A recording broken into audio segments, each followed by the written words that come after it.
When we see humanoid robots, they're always in a factory, right?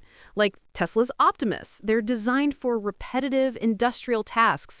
But I just saw a video of a robot that looks just as advanced, but it's tidying up someone's living room and doing their dishes. What is this?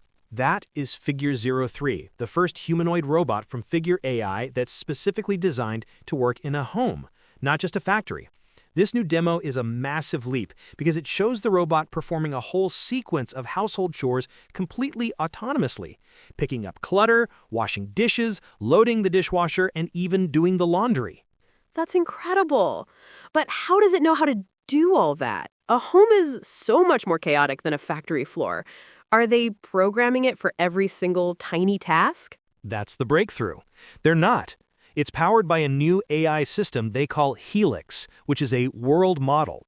The robot doesn't just follow pre-written code, it learns by watching videos of humans performing the same tasks. It observes, understands the goal, and then figures out how to replicate the actions itself.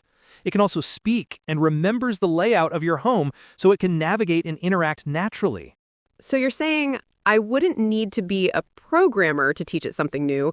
I could just show it what to do? Exactly. This is the fundamental shift from specialized factory robots to true general-purpose robots. The goal is that you can just tell it, clean up the kitchen, and it will understand what that entails based on what it's learned. We're not there yet, of course. This is still an early demo, but this move from rigid programming to observational learning is what will finally bring these robots out of the lab and into our lives. It's not a question of if anymore, just when.